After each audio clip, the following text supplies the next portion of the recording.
So I've spent more than 15 years coaching writers and editing their books. And over the years, I have slowly and methodically collected the absolute best strategies to end novels. The 9 strategies below aren't foolproof, but one of them will probably be right for about 99% of novels. So let's get into it with number 1, a thematic ending. What's your book? Thematic ending.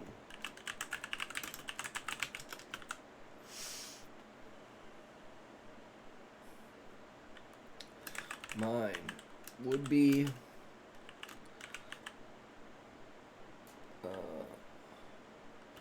Power of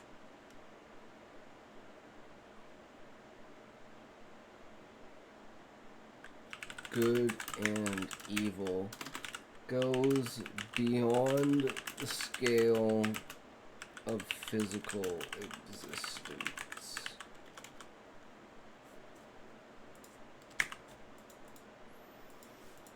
About? Is it about injustice? Is it about the betrayals of love? Because if your entire book has been discussing a theme, then you probably want to end on that note as well. In Grapes of Wrath by John Steinbeck, the entire book's about hunger. This is during the Great Depression, and everyone's out of a job, and no one can find food. Mine's all about consciousness. Now, consciousness is more than just your physical self.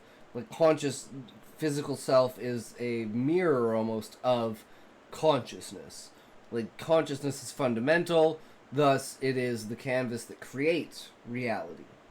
And your bodies basically pick up a minute piece of that consciousness. So, that's the theme of the book. Consciousness is more than just a physical reality. The novel ends on a scene that shows hunger dramatically. The Joad family finds a man who is starving to death in a barn, and in order to save his life, one of the new mothers has to breastfeed him. That is an ending you will not soon forget. So to copy this strategy, 1, figure out the main theme in your novel, and then 2, figure out a scene that demonstrates that main theme. Second strategy, a cliffhanger. This is probably... The fact that everyone dies at the end and the world's blown up and it's just pure consciousness fighting in an eternal struggle. Yep, that's pretty much it. Cliffhanger. Which technically we also use this. Mine. The fight between Gaia and Anima plus all of existence never takes place. Is simply stated that the battle is beginning.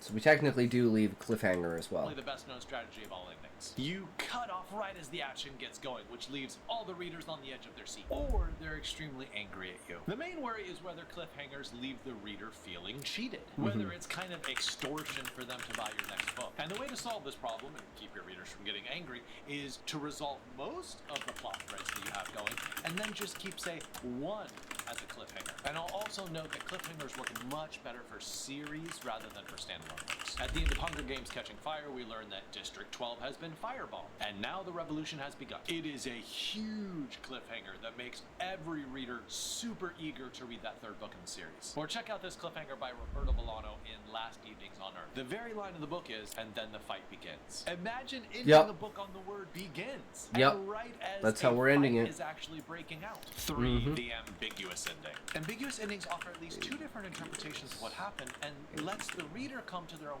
conclusions. Let's take a look at the end of The Giver by Lewis Lowry. At the end, technically does also Jonas what we find a do. town and he's saved, or is he hallucinating and about to die? And the Does very best Gaia endings win will convince a or decent Anima portion win? of your readership that it's not ambiguous at all. Casual readers of The Giver walk away thinking, oh, it's a happy ending, yay, he found a town. Only after a second read or after thinking about it a while will those readers think, huh, I wonder whether he was hallucinating because of hypothermia. Another good example of an ambiguous ending is Life of Pi. Did Pi really survive on the open seas with a tiger for months? Or, as a coping mechanism, did he substitute animals for humans and spend a lot of time with his mother and a guard on the boat? With an ambiguous ending, there is not a right answer. Readers get to embrace what version they think is right, or they get to embrace both. 4th strategy, humor.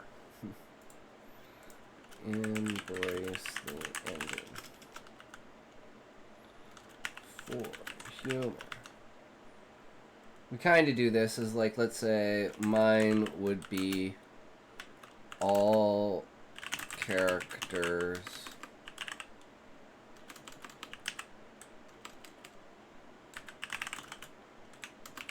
gathering behind Gaia at the end.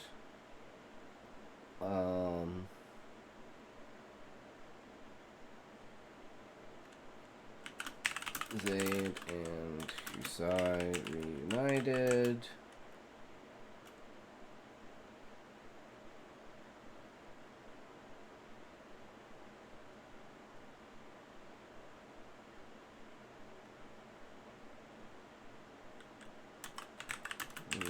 Some random banter about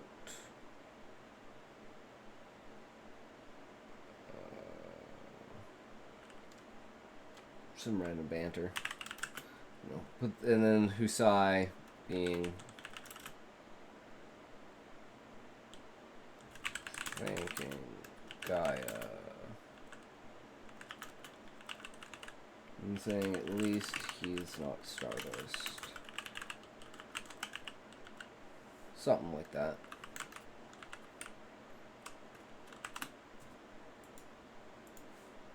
No one hates a joke. I mean, at least if the joke is good. And if you've had at least some comedic elements in your novel, you might want to end on a joke. Think of The Princess Bride by William Goldman. The grandfather waxes on and on about the greatest kiss of all time, making the grandson squirm and get super awkward. Or at the end of Some Like It Hot, Jerry removes his wig and says, "You don't understand, I'm a man." And Osgood smiles and replies, "Well, no one's perfect." And the very last line of Coconut Cowboy ends on a joke about corn dogs, which is a little too risque for me to repeat here. Fifth strategy, the tie back. The tie back just means that the ending refers to something previously in the book. And the further back that thing is, say the first chapter or the second chapter, the better. Now there's a number of things this could be. First thing is it could be an object. Think of the spinning top at the end of Inception. That top has been crucial through the whole story in helping them determine whether they're dreaming. And it's also an ambiguous ending because you see it spinning and you're like, does it begin to wobble or doesn't it? Or two, a callback could be to a phrase that's used throughout the book. The Hebrew phrase tin shell means thou mayest. And that phrase is repeated in a heartbreaking moment at the end of that book. By referring to something that's previously mentioned, the reader's going to feel like the whole book is being tied up and concluded. And comedians even use this technique when they do stand-up routines. They'll reference a joke they made all the way at the beginning of their set in order to end the session. Number 6, the tie back would be the very first line.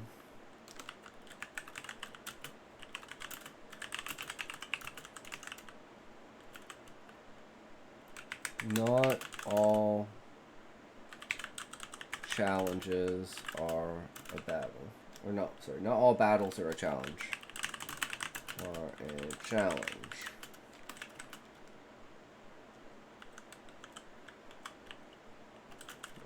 Last line.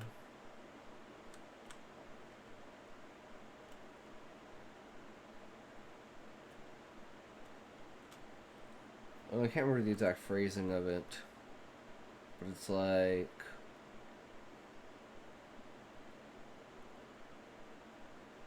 something, something, something rushes into battle.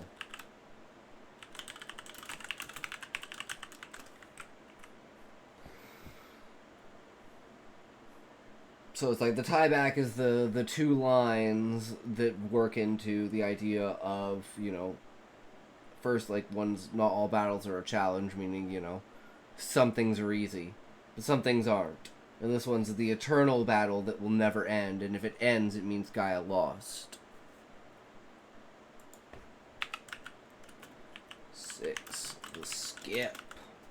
Skip ahead. This type of ending often finds its happy home in epilogues. With this strategy, the author fast forwards time and lets us see what... Yeah, this is what I want to do. This would be the perfect ending. So mine for this would be Stoner Girl Evolution.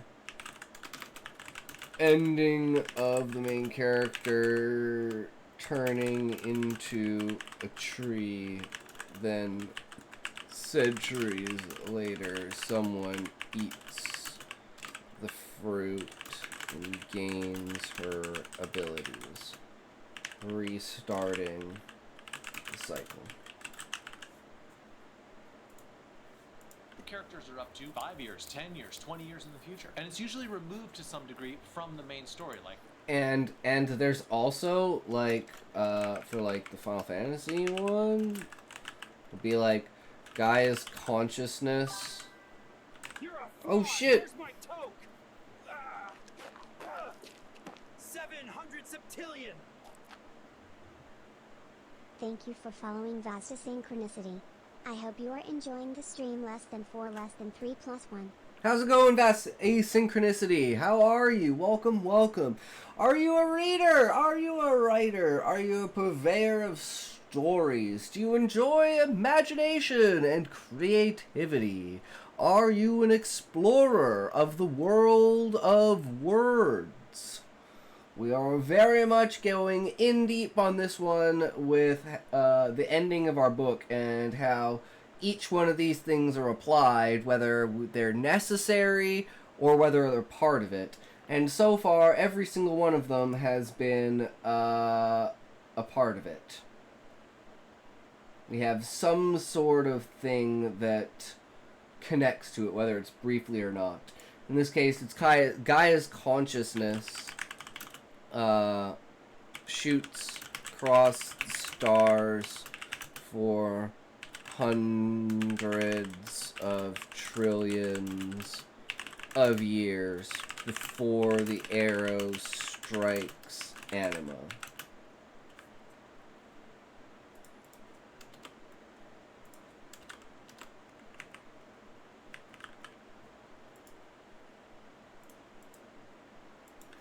And it's just this kind of blur of everything combined. And then when they finally hit the abyss, it's like everyone materializes. And it's all the consciousness that she's cultivated creates across, plus all the consciousness that Gaia, or that Anima has devoured, then becomes a part of Gaia. Because that's her power, is to cultivate consciousness. Whereas Anima's is to devour it. The mighty warrior has retired. But you can't destroy consciousness. You can only contain it within you and dominate it. And since Gaia has basically released all of the consciousness, he can now fight back against Anima. So it's like his own food source, his own energy source is fighting back against him. So the more and deeper you understand about the story, you'll learn more and more about how that final battle is actually supposed to play out. And is farming in some quiet village. This strategy gives the author a chance to show how the main character is sort of recovered from the events of the novel and how they've changed. Think about the end of Harry Potter, when J.K. Rowling shows what her wizard heroes are up to 19 years after the end of the book. Who married who had children, etc. Now, a related version to the skip ahead is the skip back. In The Road by Cormac McCarthy, which is set in this apocalyptic wasteland where everything is bleak and dead, the ending is a paragraph about beauty. It's talking about the beauty that existed before the apocalypse. Mm-hmm. And it's just describing this beautiful trout swimming in a pure, clean stream. Unfortunately, mine would be before the moon fell from the sky. So that would be actually for ending the first book with the death of Fafnir and having like Fafnir passing like maybe his knowledge on to Husai. And it's like you get a vision of the world before the moon fell, before the octopi came out of the sea, when the dragons roared through the skies, when the moon held the night, when the beastmen flourished across the land, when the 4 continents were separated by the great whirlwind. It was, good times in that. And then Fafnir dies. And it's like, maybe that gives you a little bit to go on for the next book, because the next book is immediately going to pick up in the Soulscape, because they've basically been rescued by the Dark Adventurers Guild people that are being, working with the Warriors of Light in the Domed City. And they bring back to the Domed City, and they go through the roots, and because Husai's going through the roots, and he's somewhat in a non-conscious state, he goes into the Soulscape, just like the multiple dream sequence Soulscape scenes that will take place multiple times through the book. First one in chapter 3, the second one in chapter 13, and then that would be the third one. Maybe when he comes back to the tree after they've gained Atomus and they have Fafnir on their side, he could go commune with the Great Spirits, which is actually Gaia, even though he thinks it's his ancestors. There's a lot that we can do with that. But at least it's there. In this world. Number 7, the happy sad ending.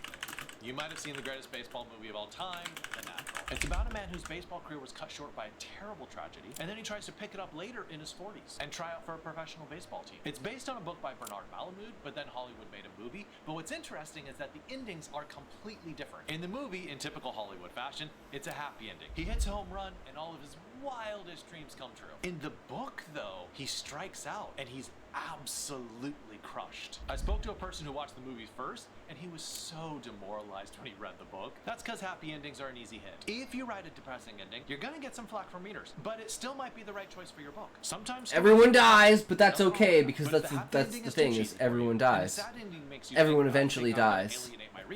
I would go for so mine literally has both of these. So the sad ending, everyone dies. The happy part, death is not the end. The physical form can die, the consciousness cannot.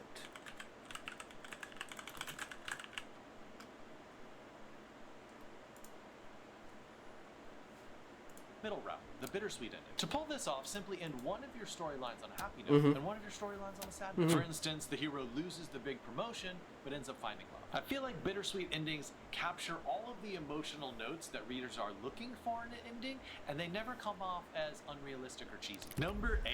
That's where I feel like, is my ending a cop-out? The fact that Gaia just emerges from the planet and fucking kills everyone, even though it's like it's kind of alluded to that that's her ultimate plan. Is if this doesn't go right, she would rather sacrifice herself in an attempt to destroy Anima than let him consume her or the world. And some people would see it as it's kind of an arrogant thing of like, if Anima's gonna destroy me, I'll destroy my own people. But it's more of she knows that everyone's going to survive in her as far as consciousness goes. So there's no reason to hold back that. It's just she won't have a planet anymore to cultivate, but she has already made up her mind that she's going to go fight Gaia or Anima anyways.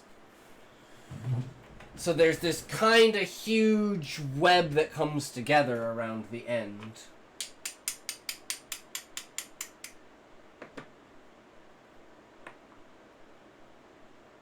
But the only cop-out is if you don't understand the fact that I've been trying to say how consciousness works. So if that I haven't gotten that across, then it's something that I'm not quite sure, how to do.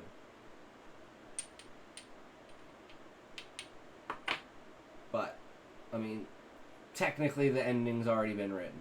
It just needs to be edited and rewritten, but it's basically been written. It's been written more than the first chapter has, let's just say that.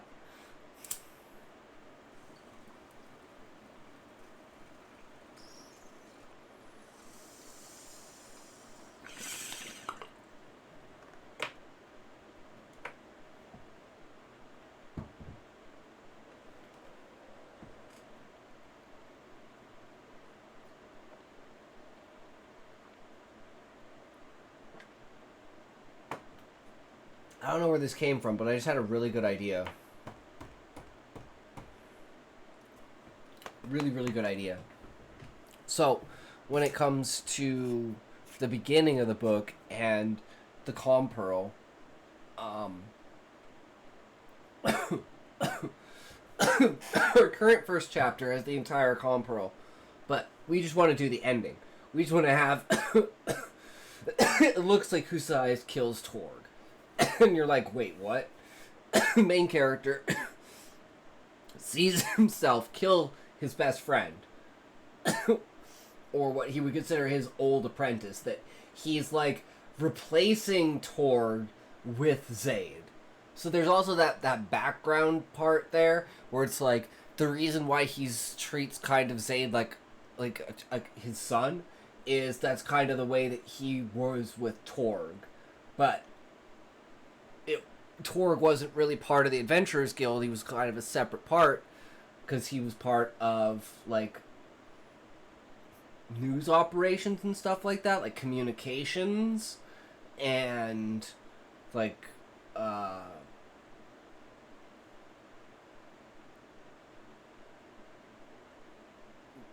I don't know, I guess something kind of like a cheerleader and newscaster kind of idea. And he just like, in order to like promote higher level adventurers and stuff, and you know, show off the dangers and as well as the rewards, you know, he would like go and record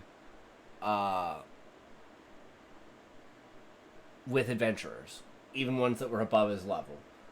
And the reason why is because he had such a good connection to Husai, and Husai's influence allowed him to make certain calls about it, is, for instance, with the Adventurers Guild. And it kind of created this whole documentation type class where it's like people want to document their triumphs, so it kind of created this entire side project of the guild where you could hire non-adventurers, basically, or like low-level adventurers, to just basically record and document your story of your party. This became like a really big thing.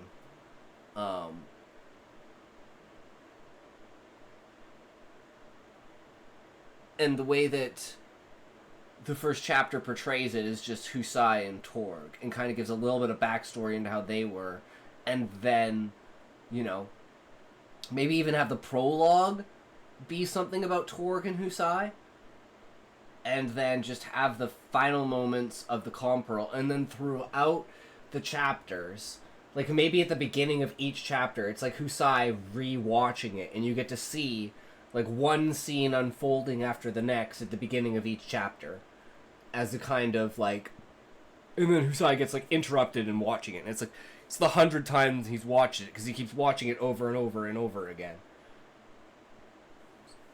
And you just pick up in those kind of like important moments, and use that coincidence of a moment in order to show those scenes, to develop out those characters for when the final moment and you see the final battle and what actually happened, and you're like, okay, now I know why Husai feels the way that he does, and with everything that happened, especially after he shows it to Sid. And that all has to happen within the first 5 or 6 chapters before they reach the cave system, where the like main Sahagin village is.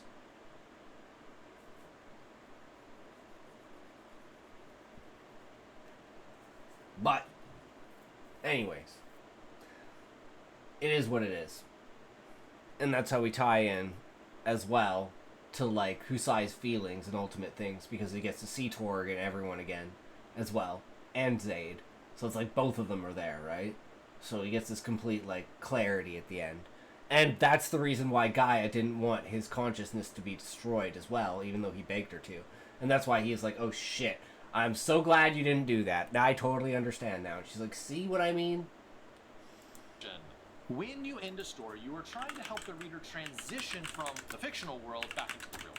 Sometimes that transition is easier if the last lines of the story don't have to do with the characters, or the plot, or the themes, but instead a description of the natural world. To pull this off, try to describe something in your story that resonates with the main themes of your book. If your book is about father-son relationships, then end your book with your main character watching a father and son walking apart. If you have a character who sacrificed absolutely everything in the hopes of a big payday, then show that same idea in the animal world. For instance, pelicans dive bombing for fish, like in this Taylor Antrim example. Boom splash. The pelicans take these kamikaze plunges into the water.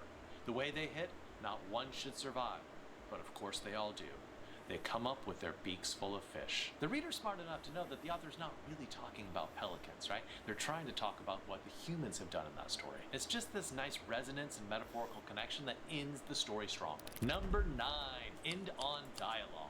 A powerful, short line of dialogue might be just the right way to close out your book. Yep. The Count of Monte Cristo ends on a positive line of dialogue. Check out this example by Alexandre Dumas, The Count of Monte Cristo. "My dear," replied Valentine, "has not the Count just told us that all human wisdom is contained in the words, 'wait and hope'?" That ends on such a positive note. Wait and hope. This is a book about unjust imprisonment for years and years and years and plotting revenge. And so Wait and Hope is such a positive vision of what he's gone through. Hopefully you can pick one. So mine, the end on dialogue is like the "and now to battle."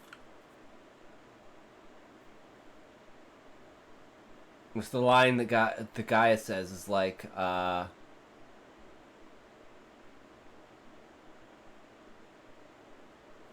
might as well just bring it up, because I can't remember what it is. With all that I am and all that I will be, I will end you. I think that's what it is.